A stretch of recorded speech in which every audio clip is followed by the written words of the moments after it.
Hello dear student, मैं अंतिमा आपका अपने चैनल में स्वागत करती हूँ। आज मैं आपके लिए लेकर आई हूँ नेक्स्ट टॉपिक। आज का हमारा टॉपिक है घर को मच्छर मक्खी से बचाना। साफ़ सफाई का यह लास्ट चैप्टर है।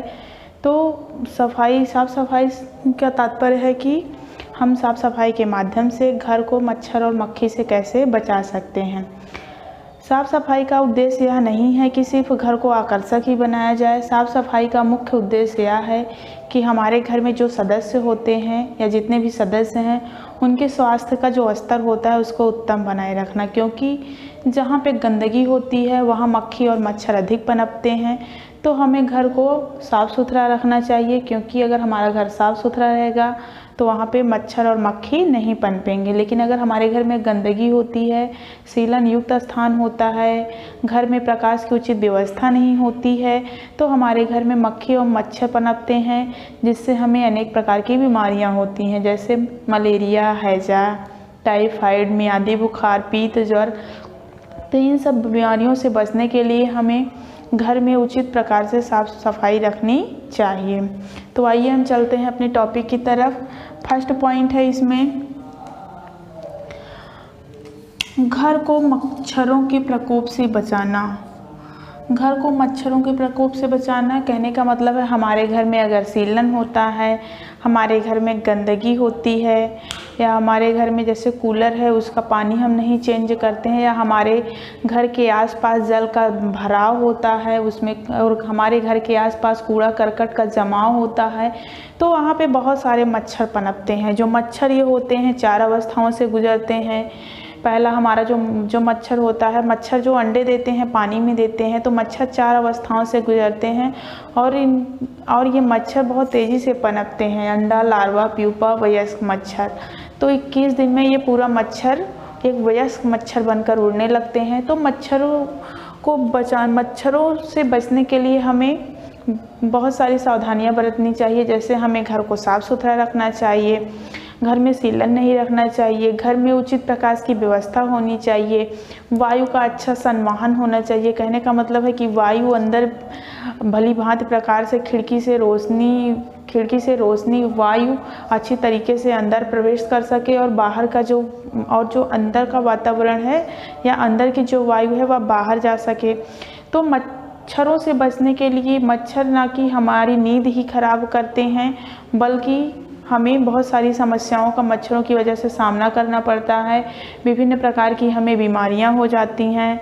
तो मच्छर को भगाने के लिए हम लोग विभिन्न प्रकार की औषधियों का प्रयोग करते हैं। आजकल मार्केट में बहुत सारी ऐसी औषधियाँ उपलब्ध हो गई हैं।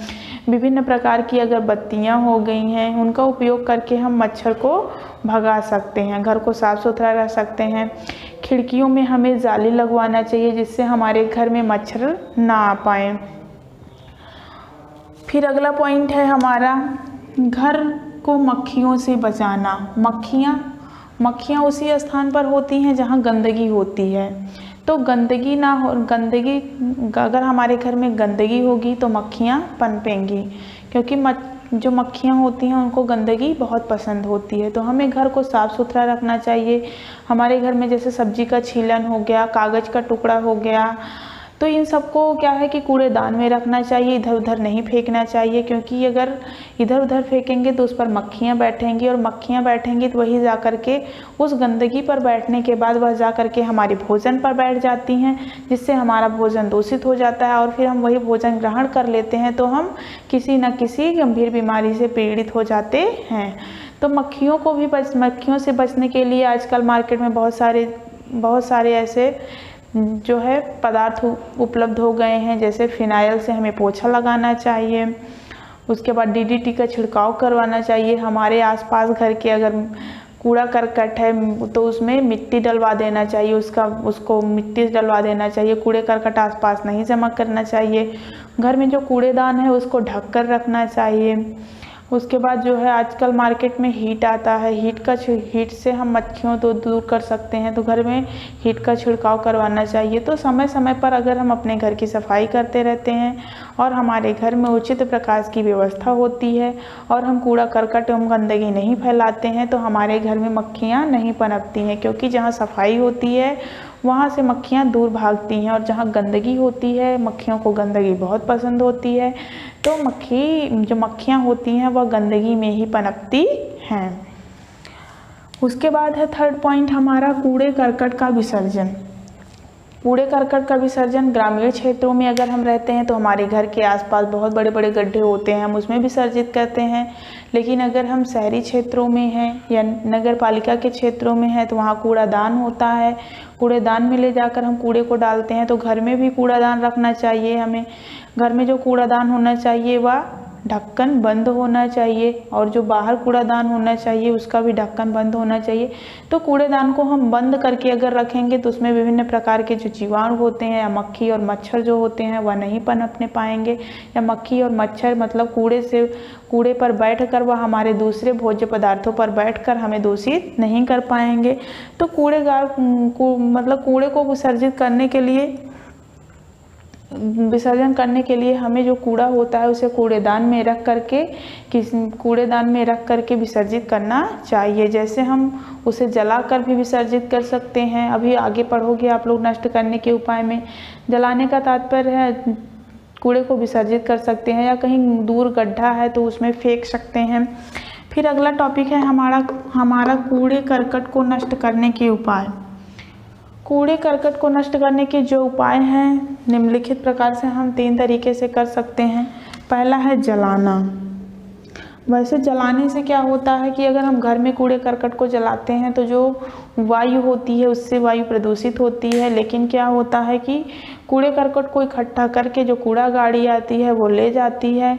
हमारी जो शहर की आबादी है या जहाँ पे लोग रहते हैं वहाँ से दूर क्या होता है कि ईंट की चिमनी बनी होती है, और उस चिमनी के माध्यम से चिमनी में कूड़े को डाल करके कूड़े को जला दिया जाता है, जिससे जो वायु होती है वह ऊपर वायुमंडल में चली जाती है और हमारे वायुमंडल को प्रदूषित नहीं कर पाती है। तो इस प्रकार से भी कूड़े को नष्ट किया जा सकता है। सेकंड है छटाई करना। छटाई करना यह पाश्चात्य सभ्यता है।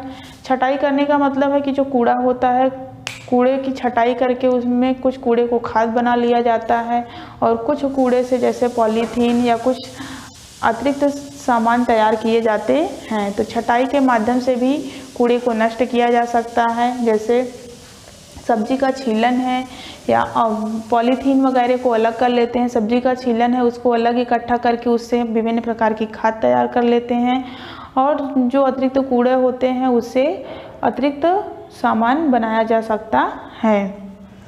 उसके बाद है असमतल भूमि का भराव। असमतल भूमि का भराव का मतलब है हमारे घर में जैसे बारिश होती है या गड्ढे होते हैं, अगल बगल छोटे तालाब हो जाते हैं, गड्ढे हो जाते हैं बारिश की वजह से, तो कूड़े करकट के माध्यम से उस भूमि का भराव कर सकते हैं। लेकिन क्या होता है इससे कूड़ा बिखरा होता है तो उस पर मक्खी मच्छर पनपते हैं और विभिन्न प्रकार की बीमारियां हो सकती हैं। यह बहुत उपयुक्त विधि नहीं है, लेकिन हम कूड़े करकट के माध्यम से असमतल जो भूमि होती है उसका भी भराव कर सकते हैं। फिर है गंदे पानी की निकासी की व्यवस्था। अगला पॉइंट हमारा है गंदे पानी की निकासी की व्यवस्था। गंदे पानी की निकासी की व्यवस्था कहने का मतलब है हमारे घर में कुछ ऐसे स्थान होते हैं जहाँ से पानी निकलता है, नालियाँ होती हैं, जैसे आंगन हो गया, वॉशरूम हो गया, तो वहाँ से क्या हो पानी निकलने का प्रबंध किया जाता है, जिसके माध्यम से पानी हमारा बाहर किसी तालाब में, नाली में जाता है। तो गंदे पानी के निकासी का व्यवस्था जो है इसको निम्न पॉइंटों के माध्यम से हम समझेंगे, जिसमें पहला है कि जो नालियां हैं वह पक्की बनी होनी चाहिए और ढालू होनी चाहिए, जिससे कि जो पानी का बहाव है वह सही तरीके से हो। कहने का मतलब है जो नालियां होनी चाहिए वह समतल होनी चाहिए और ढालू होनी चाहिए। अगर ढालू नहीं होंगी, जैसे पीछे गड्ढा है, आगे की तरफ ऊंचाई है, तो पानी का जमाव जो है वह नालियों में होगा, जिससे विभिन्न प्रकार के मक्खी और मच्छर पनपेंगे। लेकिन अगर हमारी नालियां समतल और ढालू होंगी तो जो पानी का बहाव होगा वह सरलता से पानी दूर तक बह जाएगा।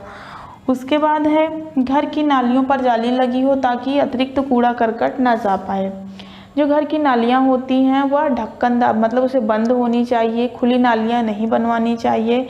और हमारे घर में जो नालियाँ होती हैं वहाँ पे एक जाली लगी होनी चाहिए, जिससे कि जो अगर हमारे घर का कोई कूड़ा करकट उसमें बहकर जाता है तो वह उसी जाली में रुक जाए, कूड़ा करकट उस नाली में बहकर न जमा हो पाए, क्योंकि इससे नालियों में कूड़ा करकट जम जाता है तो पानी का बहाव ठीक प्रकार से नहीं हो पाता है।